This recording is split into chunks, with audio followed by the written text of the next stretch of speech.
नमस्कार मित्रांनो, लक्ष्मीच्या पावलांनी ह्या मालिकेच्या 24 मार्चच्या भागामध्ये आपण पाहणार आहोत की कला चांदेकरांच्या घरात येते आणि ती आल्यानंतर सगळेजण तिच्याकडे बघत असतात. त्यावेळेस कला अद्वैतला म्हणते की अद्वैत, आपलं लग्न हे दोघांच्या मर्जीने झालं आहे. माझ्या होकाराच्या आधी तू होकार दिला होतास, त्यामुळे तू एकटा निर्णय नाही घेऊ शकत.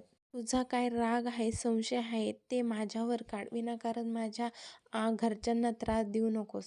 आणि मी तुझं चॅलेंज स्वीकारलं आहे. पुढील 8 दिवसात मी तुला पुराव्यासहित सिद्ध करून दाखवेल की मी निर्दोष आहे. आणि कला आबांना म्हणते, आजोबा, मला काल घडलेल्या प्रकाराबद्दल शक्य असेल तर माफ करा. मला खरंच माहिती नव्हतं नैनाताई घरी आलेली आहे. त्यावर आबा तू माहेरचे आणि सासरचे अब्रू खाली पडू देणार नाही, माझा विश्वास आहे. पण पुरी, सरोज आणि अद्वैतला संशय येणं हे साहजिक आहे. तुला खालून एवढं पाणी गेलं म्हटल्यावर कोणाला पण संशय येणारच ना. पण आता तुला यांचा संशय दूर करून तुझा यात काही दोष नाही हे सिद्ध करून दाखवावे लागेल. आणि मला खात्री आहे तू या परीक्षेत देखील पैकीचे पैकी मार्क मिळून पास होशील. त्यावर कला म्हणते, हो आजोबा, मी तुमच्या विश्वासाला कधीच तडा जाऊन नाही देणार. त्यावर आबा म्हणतात, जा, तुझं सामान खोलीत नेऊन ठेव आणि तयार हो. आज होळी आहे. आपल्याकडे होळी आणि धुरवड्याचा खूप मोठा कार्यक्रम असतो. तू आणि रजनी तयारीला लागा. कला तिचं सामान घेऊन तिच्या खोलीमध्ये जाते आणि आवरून पुन्हा बाहेर येते. रजनी तयारी करत असते आणि ती रजनीला म्हणते की रजनी मॅडम, मी तुम्हाला काही मदत करू का? त्यावर रजनी म्हणते, हो कर की. हे तोरण बनवले आहे, तू हे व्यवस्थित बाहेर लाव आणि रांगोळीही काढ. मला माहिती आहे तुला खूप सुंदर रांगोळी काढता येते, मी बघितली होती ना देवीच्या कार्यक्रमामध्ये. कला बाहेर जाते आणि रांगोळी काढायला घेते. रांगोळी काढता काढता तिच्या डोक्यात विचार चालू असतात. नैनाताईच्या डोक्यात नेमकं काय विचार चालू आहे? ज्या नैनाताईला ओळखते ती अशी नाहीये. ती नक्कीच कोणाच्या तरी सांगण्यावरून हे सगळं करते. ती ज्या दिवशी लग्नातून पळून गेली त्या दिवशी नक्की काय घडलं असेल? कोणाबरोबर होती ती? नक्कीच ती कोणाच तरी सांगण्यावरून करते. कोण असेल ती व्यक्ती नक्की? तेवढ्यात आबा आणि अद्वैतचे काका बाहेर येत. त्यावर आबा कलाला म्हणतात की आसूनबाई, तुम्ही तर रांगोळी खूप सुबक काढली आहे. तुमची रांगोळी बघून वाटायला लागलं आज होळी आहे. दुसरीकडे नैना खऱ्यांच्या घरी मोठ्याने ओरडत येते. सगळ्यांना म्हणते की हॅप्पी होळी. आणि संगीताला म्हणते की आई, तू आज पुरणपोळी करणार असशील ना? त्यावर काजू म्हणते, ताई, तुला फक्त पुरणपोळी खायची का? काजू, करंज्या, शंकरपाळी नाही खायची का? तेव्हा काजू संगीताला म्हणते, आई, तू एक काम कर, तू सगळा स्वयंपाक बनव, आपल्याकडे उत्सवच चालू आहे ना. त्यावर नैना काजूला म्हणते की इतकं सरकॅटली बोलण्याची काही गरज नाहीये. मला आयुष्यात पुढे जायचं नाहीये का? का तिथेच रेंगाळत राहायचं? काल झालेला विषय सोडून द्यायचा, यालाच तर म्हणतात मिडल क्लास मेंटॅलिटी. त्यावर संगीता म्हणते, गप ग तू. नुसतं झोपायचं, गिळायचं, नटायचं, याच्या व्यतिरिक्त दुनियेत काय घडतं याच्याकडे पण जरा लक्ष देत जा. या सगळ्या गोष्टीचा कधी विचार केला आहेस का तू? इथं माझी कला. त्यावर लगेच नैना म्हणते, काय तुझं कला? कला गेली ना ती काल तिच्या घरी. तेवढ्यात नैनाला कलाचा फोन येतो आणि नैना म्हणते, 1 मिनिट आलेच. मनातच म्हणते, ही कशाला आता फोन करते, हिला काय बोलायचं आहे माझ्याशी. त्यावर नैना कलाचा फोन उचलते आणि म्हणते की तुला काय बोलायचं आहे, बोल. कला नैनाला म्हणते की ताई, मला तुला भेटायचं आहे, तू भेटशील का? त्यावर नैना म्हणते, तुला काय भेटायचं आहे, काय बोलायचं आहे माझ्याशी भेटून? नैनाच्या डोक्यात लगेच विचार येतो, कलाला भेटायचं म्हणल्यावर का चांदेकरांच्या घरी जावं लागेल आणि तिथे राहुल पण असेल आणि राहुलला पण भेटता येईल. ती लगेच कलाला म्हणते, हो, मी येते थोड्या वेळाने. त्यावर कला म्हणते की इथे नाही भेटता येणार, घरी आपण कुठेतरी बाहेर भेटू. त्यावर नैना कलाला म्हणते की नाही, मी कुठेही बाहेर येणार नाही तुला भेटायला, मला काही इंटरेस्ट नाही तुला भेटण्यामध्ये. त्यावर कला नैनाला म्हणते की ताई, असं नको करू ग, फक्त 15 मिनिटं भेट, जास्त वेळ नाही घेणार मी तुझा. त्यावर नैना तयार होते आणि नैना म्हणते, ठीक आहे, फक्त 15 मिनिटं भेटेल मी तुला, त्याच्यावर 1 मिनिट पण नाही भेटणार मी तुला.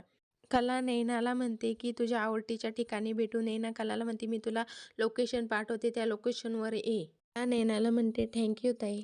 ना संगीताला म्हणते की मी जरा बाहेर जाऊन येते. त्यावर संगीता नैनाला म्हणते की तुझं थोबाड फोडेल मी कुठे बाहेर गेलीस तर. तर नैना म्हणते की मला वाटलंच होतं तू असं बोलणार. तुझ्या कलानीच बोलवलं आहे मला भेटायला. जाऊ का मी आता? आणि निघून जाते.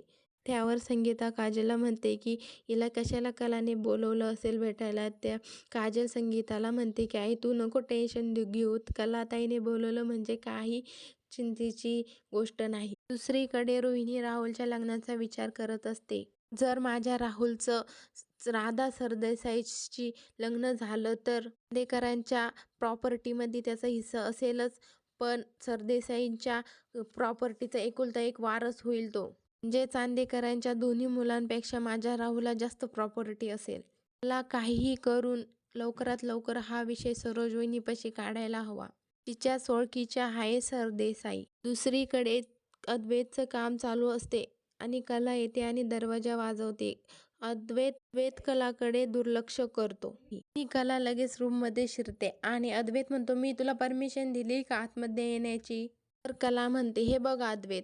त्यावर अद्वैत म्हणतो की माझं नाव घेऊ नकोस तू. त्यावर कला म्हणते मी नैनाताईला भेटायला चालली आहे. त्यावर अद्वैत म्हणतो की काही गरज नाही भेटायला जाण्याची. मी तुझी परमिशन मागत नाहीये. तुझ्या कानावर घालते. नाहीतर परत म्हणशील पळून गेली की काय. राहुलनं हे सगळं ऐकलेलं असतं. राहुल म्हणतो की मला ह्या दोघी का भेटताय हे लवकरात लवकर शोधूनच काढावे लागेल. राहुल कलाचा पाठलाग करत असतो.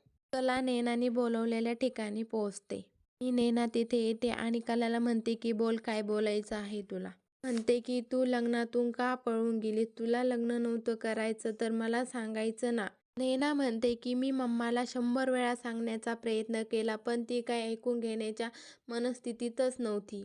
कला म्हणते की बरं ठीक आहे. पण तू कोणासोबत होती? कुठं होतीस? आम्हाला काळजी वाटत होती ग ताई. म्हणून बोलते हे सगळं. तुला माहिती आहे का आई बाबांनी तुझ्यासाठी काय काय सहन केलं ते? तुझी चिठ्ठी वाचून तर आई जीव द्यायलाच चालली होती. तुला माहिती तरी आहे का तिने तुझ्यासाठी काय काय केलं ते? दुसरीकडे चांदेकरांच्या घरात होळी पेटवण्याचा कार्यक्रम चालू असतो. अद्वैत होळी पेटतो आणि कला आणि अद्वैत होळीची पूजा करून होळीला फेरा घेत असतात. त्यावेळेस अद्वैत कलाला म्हणतो की भेटली का नैना? नैना काय म्हटली भेटल्यानंतर? त्यावर कला म्हणते की नैना ताई भेटली पण मला असं वाटतंय की ती हे सगळं कोणाच्या तरी सांगण्यावरून करते. तिनं हे एकटीनं नाही केले. नक्कीच तिला कुणीतरी फूस लावली आहे. दुसऱ्या दिवशी सकाळी चांदेकरांच्या घरी सगळेजण होळी खेळत असतात.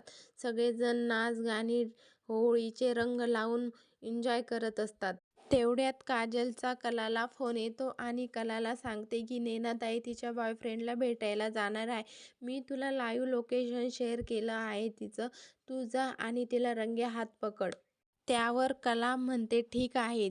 त्यावेळेस चांदेकरांच्या घरात सगळेजण एन्जॉय करत असतात. त्यावेळेस कला अद्वैतला घेऊन साईडला येते आणि म्हणते की चल तू माझ्यासोबत. त्या ताईबद्दल मला मोठा पुरावा सापडला आहे आणि तिला कुणी पळून नेलं हे देखील कळेल आपल्याला. तेव्हा अद्वैत कलाला म्हणतो की पण कुठे जायचं आहे आपल्याला? कला मोबाईलमध्ये लोकेशन बघते आणि मनातच म्हणते चांदेकर मेन्शनच लोकेशन आहे आणि अद्वैतचा हात धरते आणि त्याला घेऊन जा. दुसरीकडे नैना आणि राहुल भेटत असतात. नैना राहुलला कलर लावत असते आणि म्हणत असते की राहुल किती दिवस लपून छपून राहायचं? मला कंटाळा आला आहे सगळ्याचा. राहुलला म्हणते तू पण लाव कलर. राहुल नैनाला म्हणतो की मी योग्य वेळ आली की घरी सगळ्यांना सांगणार आहे आणि नैनाला मिठीत घेतो. तितक्यात कला आणि अद्वैत येतात आणि ते हे सगळं बघतात. अद्वैत मोठ्याने आवाज देतो राहुलला. राहुल असं म्हणतो. कलाला आणि अद्वैतला बघून राहुल आणि नैना थक्क होतात. नैना लगेच रिक्षा म्हणते आणि रिक्षा येते आणि रिक्षात बसून निघून जाते. कला आणि अद्वैत राहुलच्या जोरात कानाखाली वाजवतो आणि म्हणतो राहुल हे सगळं तू केलं आहे. पुढील भागात आपण बघणार आहोत कला आणि अद्वैत घरी येत असतात. कला विचार करत असते की इतक्या दिवस नैनाताई राहुलच्या सांगण्यावरून वागत होती. अद्वैत देखील तोच विचार करत असतो. राहुलने केलं का हे सगळं? लगेच रोहिणी म्हणते की कला आणि अद्वैत दोघंच रंग खेळत होते सरोज वहिनी. तेवढ्यात कलाला चक्कर येते आणि अद्वैत कलाला सावरतो. उद्याच्या भागात आपण पाहणार आहोत की राहुल आणि नैनाचं सत्य घरी कळाल्यानंतर घरच्यांचं काय रिॲक्शन असणार ते. डेली अपडेट पाहण्यासाठी शिवानी मराठी चॅनलला सबस्क्राईब करा. धन्यवाद.